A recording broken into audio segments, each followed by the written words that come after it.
The House of Representatives is teed up for a vote on a continuing resolution to fund the federal government through the end of September. Earlier today, House Speaker Mike Johnson told reporters that House Republicans have the votes. Still, the question of its success hangs in the air. Will the chamber be able to advance it to the Senate and avoid a March 14th funding deadline shutdown? Joining me now with the details of what's happening on the House floor, Congressman Randy Weber, a member of the House Committee on Energy and Commerce, as well as the Committee on Space, Science and Technology, represents the 14th Congressional District of Texas. Congressman Randy Weber, thanks for joining us.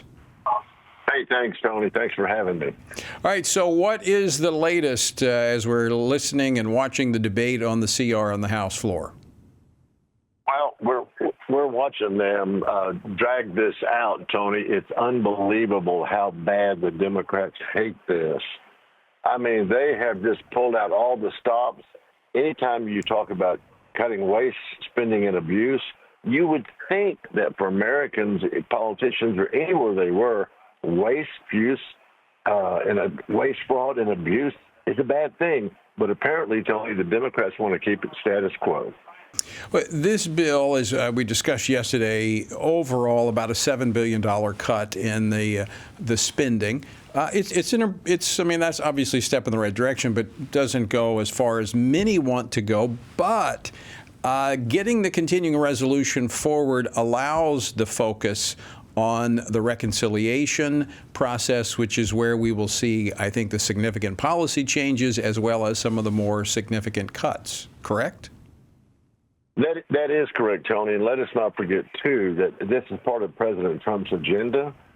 And so the crazy Democrats, just because it's his agenda, I think that drives them nuts to where they don't want anything to do. They want to call, and you've seen this in the news releases and stuff, they want to call him names, they want to cuss, they want to complain.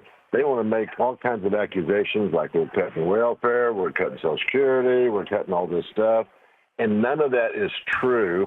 You're right. You know, it's a step in the right direction. Yes, when reconciliation gets here, it'll actually be bigger. I can't wait to hear them over reconciliation because it'll be a lot bigger. It's interesting that I thought the Democratic Party was against government shutdowns, but it looks like they're lining up in opposition to this, especially if the Senate takes their cue from House Democrats. They could force a government shutdown. Yeah, they have always been able to blame it on Republicans in the 12 years that I've been here. And now it looks like they're going to grab this one by this bull by the horns and do it with glee. So we'll see. We'll see if there might be some cooler heads prevail over in the Senate, because this has been a long time coming, Tony. I know you know that. I know your listeners, your watchers, your viewers know that too. This has been a long time coming, and yet the Democrats cannot stand the idea of actually stopping the wasteful spending and actually giving the taxpayers a break. That's just against the Democrats' motive. I mean, it's against their mindset. So let's talk a little bit about that, the decreasing of fraud in the government. Give us some details on what is in particular in this CR that would do that has the Democrats up in arms. Well, look, you're talking about grants. A lot of these grants that have been given to these government agencies go through these nonprofits, if you will, NGOs, nonprofit organizations.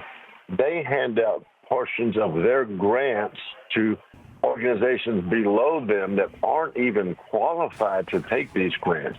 They don't use them for the intent that they were provided for by Congress, or supposed to be used for. And we see that across a whole variety of ways, a whole myriad of spots. And the Democrats don't care. And quite frankly, you know, we saw this under President Biden. You know, I call him Biden because I think he's Obama's third term. They shoveled money out the door his last few weeks as quickly as they could. Right. And we're still trying to claw some of that back, and the Democrats hate that. So this is just a baby step, if you will, toward good government, and they're opposed to it. As you said, what are they going to do when we get to reconciliation and real government reform? I mean, they're going to lose their collective mind. It's just that sad. And I will say this, kind of tongue-in-cheek, Tony. Hillary Clinton called us a bunch of deplorables when she ran against Trump in 2016. I don't know if do you remember that? Oh, I remember very well. It was after President Trump spoke at our Value Voter Summit that she made that comment. She called us a bunch of deplorables. Well, guess what? The Democrats and Hillary Clinton found out last November 5th there's a lot more quote-unquote deplorables in the country than they knew about. People are tired of the reckless spending, the out-of-control spending. They voted for a change November the 5th, and the sooner the Democrats get that through their thick skulls, the better. Now, I know you're going to have to go in just a moment to vote because time has expired on the debate on this bill. Do you anticipate any Democrats in the House voting for this? You know, that's a good question. We were talking about that this morning. We hear maybe 2 or 3. I didn't get their names. There might be a handful. I'm not holding my breath because, sadly, it seems like they all circled the wagons. They did it behind Pelosi. I guess they'll do it for the main part against Hakeem Jeffries. The one thing that gives me some encouragement is that there were several of them that voted to censor Al Green when he tried to shout down the president. So maybe there's some decency there that might shine through. Well, I think they have to constantly remember that there are several of them that Donald Trump carried their districts, and so they're going to have to face voters in not too long, about a year. Some of them in the primaries will be facing voters once again. Before you have to run, Congressman Randy Weber, I want to ask you announcement today coming out of Saudi Arabia that a 30-day ceasefire has been agreed to, at least on the part of Ukraine. The United States now taking that deal to Russia to see if Russia will accept that, which could allow for discussions on a longer-term peace agreement. Your response to that? Well, look, that's a good step forward, although you're hearing the Democrats they never miss an opportunity to ding President Trump, because now they're saying that Trump cares more about Russia than he does Ukraine. And look, I think he made it clear he wants peace in the region. This has been going on too long. When Zelensky came and he wanted more and more and more money to keep the war going, I think President Trump had a good suggestion. Of course, as you know, Zelensky wasn't very happy about it. And so I think this is something that's a step in the right direction. Let's get them talking. Let's get together on it. There's a new sheriff in town. People in the world are now once again beginning to respect America. And I think Trump's on the right path here with doing it. Well, I think we're seeing kind of negotiations play out here, as you made reference to the Oval Office meeting that did not go quite so well. But they're back talking again, and this time the United States having these conversations with Ukrainian officials. They're now going to take the deal to Russia.